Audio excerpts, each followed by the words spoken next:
What's going on, bottom line viewers? It's Dylan back here for another video, and today I am fulfilling my promise from Tuesday's video. If you guys watched the video, the Chargers one, it was a very good one. Thank you guys for commenting on that one. A lot of good responses, a lot of good views, a lot of good likes on that, so thank you for that. But I said I was going to talk about an AFC team this week and an NFC team this week. I already got the Chargers out of the way, so let's get to our NFC team here, the Seattle Seahawks, and more specifically, their head coach, Pete Carroll. There's a lot of questions with this Seahawks organization, whether people think that that's true or not, because I know we got a lot of Seahawks fans on this channel, and they're going to comment in this video below, but there is a lot of question about what the Seahawks franchise is going to do going forward. Are they going to be rebuilding? Is this a season where we see a decline in their rankings or their standings overall? Is their record going to go down significantly? It's gotten its lowest since the 2011 season with a 9-7 record last year.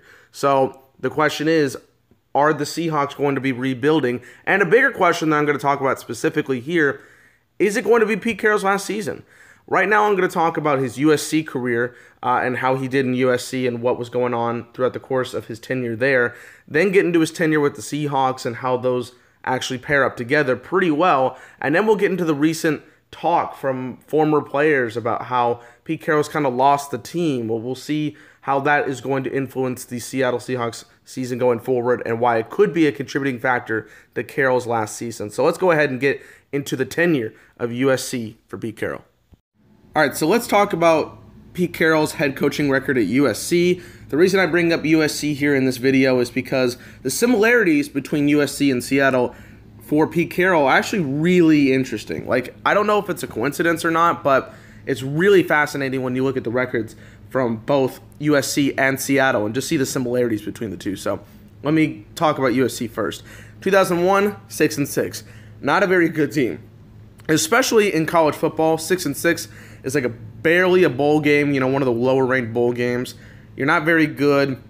And especially for a big school like USC, it's not a record that you want to have. However, considering they just hired Pete Carroll, they were starting this new regime and trying to build it back up to what it used to be, 6-6 is not a terrible record. I mean, it's pretty much all you could really ask for.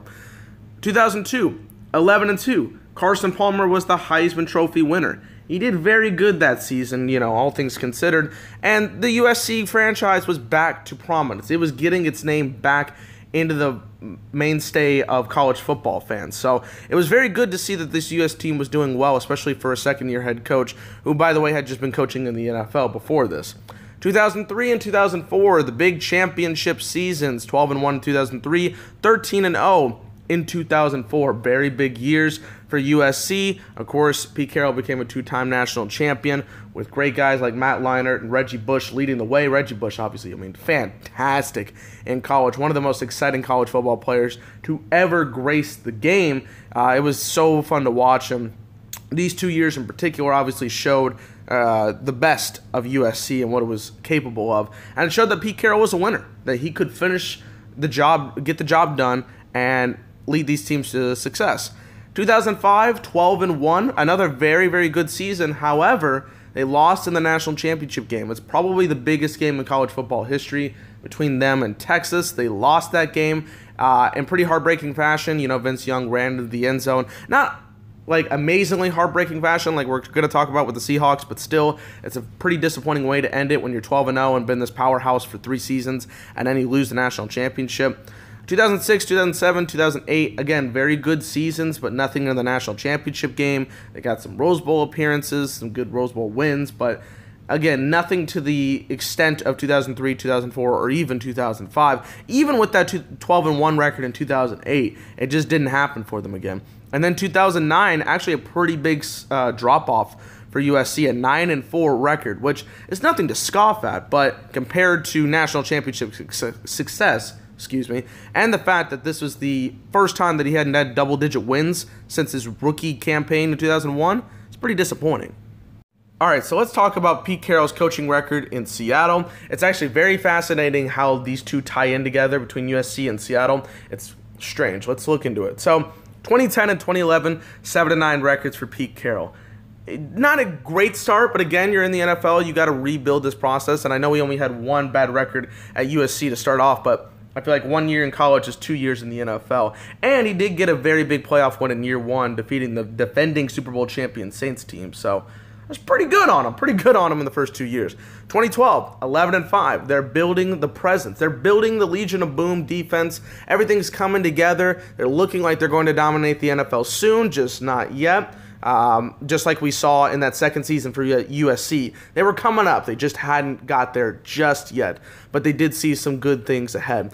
2013, 13-3. A very, very good season. They beat the San Francisco 49ers, their division rival, in the NFC Championship game, and then destroyed the Denver Broncos to win the Super Bowl, just like we saw in 2003 and 2004. Big-time success for him as a national champion at USC. Pete Carroll got a Super Bowl ring. Top of the world. Legion of Boom's doing great. Russell Wilson's doing amazing. 2014, 12-4. Another very good record, just like we saw in 2005 with him at USC.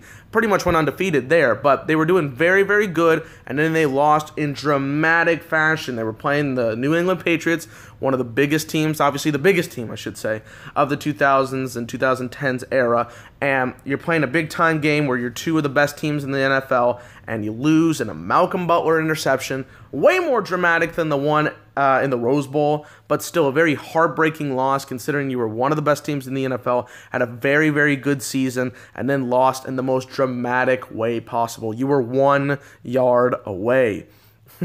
2015, 16, and 17. We've seen some pretty decent seasons. Russell Wilson had to carry the team last year, but 10-6, 10-5-1, 9-7, just like we saw those 3 seasons before Pete Carroll's final year at USC. Very good records, but no success in the national championship, or in this case, the Super Bowl, not getting back there. Maybe a little playoff success with a playoff win, but never getting back to the Super Bowl again. Now in 2018, this is the year we haven't figured out. His final year at USC was 9-4. Which in college football records is a pretty decent drop-off considering they were 12-1 the year before. I have them going 5-11, which would be a huge drop-off. And it could lead to the contributing factor of him leaving this team, which would be strange, but it would also just complete the story, you know? Because he started off a little bit rocky, had a very good season right before winning the big one, won the big one, lost in heartbreaking fashion, mediocre seasons, and then a very bad end to the career. Alright, so in this portion of the video, I'm going to talk about how certain former players of the Seattle Seahawks think about Pete Carroll and what happened over the last couple of seasons, because some people do not feel as highly about him as they did before. You know, when they won the Super Bowl and everything, they feel a little bit different after their big Super Bowl 49 loss. And some people will be like, oh, these guys are just salty, you know, they're leaving, they moved on, and now they're going to rag on their old coach. I feel like that could be true, but there are some pretty interesting comments from, I got Cliff Averill, Richard Sherman, and Michael Bennett here. So, you know, 3 comments here. So, pretty interesting stuff talking about their head coach. So, I'm going to start off with Cliff Averill. He basically said that when the Super Bowl 49 loss happened with the big interception with Russell Wilson, he basically lost the team. You know, he thought they could have won 3 Super Bowls because of the way that things were going. They had done very well the year before, obviously being Super Bowl champions. In the Super Bowl at a big moment, this situation that they had, the Legion of Boom, was doing very well. And he said by having this loss pretty much being called on by Pete Carroll, it was a very big blow to the team and the organization. He was losing the message that he had before because he cost them the biggest game of their lives, basically. And yeah, in some cases, I could see that. If a head coach makes a big mistake in the biggest game of the year, and what some players are going to call the biggest game of their lives, because, you know, how many times you get to play in the Super Bowl, it's going to be very heartbreaking. And you're going to be like, well, can I really trust this coach to do what I want and be there and support me whenever? And, you know, Pete Carroll has shown that he can be a very good coach, but at that point in time, it's like, man, are they going to come back as an organization? Are they going to be the same team? So Cliff Averill was like, well, if we had won the game, if we had won and got that moment, we could have won another couple Super Bowls, which could have been in the cards for them. But given that big blow, players just started to not get into the message as much as they used to.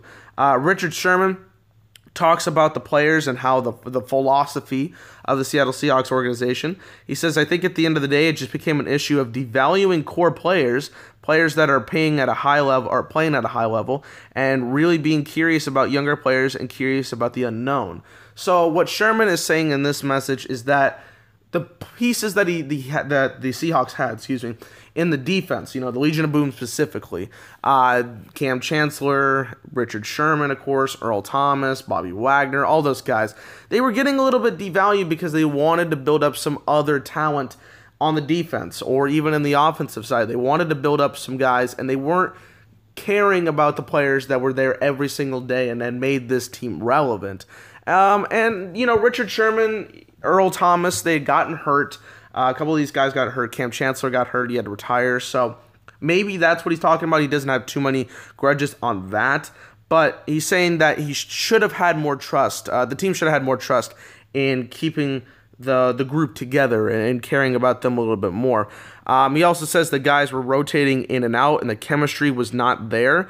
But he also said that people were not listening to the message because he was there the whole time. This whole regime of Pete Carroll, he was there the whole time, and the message became the exact same thing. Michael Bennett, according to him, Pete Carroll has said that this did not happen, but according to Michael Bennett, he was reading books in the middle of Pete Carroll giving team messages, which, first of all, is very disrespectful, but it also shows that he lost the team.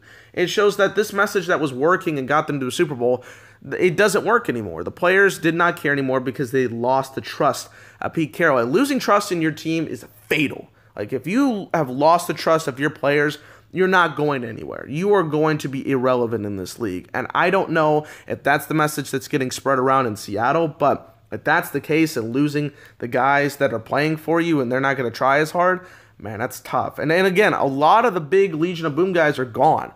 So now having to try to do that with a pretty, mediocre defense. I don't want to say mediocre, but a less stacked defense and a less stacked offense and everything, it's very difficult. And I want to end it with this comment at the top this is Richard Sherman talking about Pete Carroll's future in Seattle.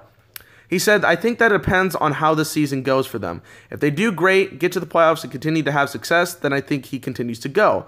But if things don't go as planned and they don't get to the playoffs and they have a rough year, then I think it'll weigh into that decision.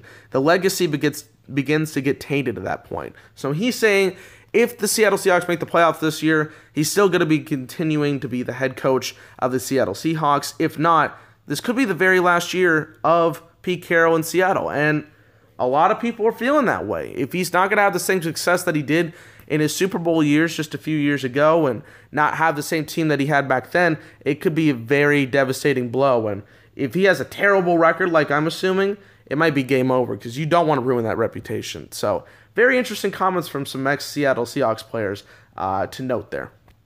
So that's going to do it for me, guys. I hope you enjoyed this video. Like it, comment below. What do you think?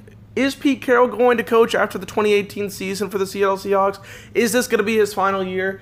If not, why is it not going to be his final year? Are they going to do well? Am I just overreacting? Are the Seattle Seahawks going to do very well in 2018? I know a lot of people are Seattle Seahawks fans on this channel, so let me know what you guys think in the comment section below. Subscribe to the Bottom Line View. We're so close, so close to 5,000 subscribers. Absolutely can't believe it, but hit that subscribe button so we can get to our goal. Right now, as I'm recording, we're 22 away, so subscribe to the Bottom Line View. A lot more NFL content on the way. We're getting the second half of the NFL previews out there for you guys. I know Mitch is working on those, so stay tuned for all the great content that we've got coming out in the near future. Dylan on the Bottom Line View, peace.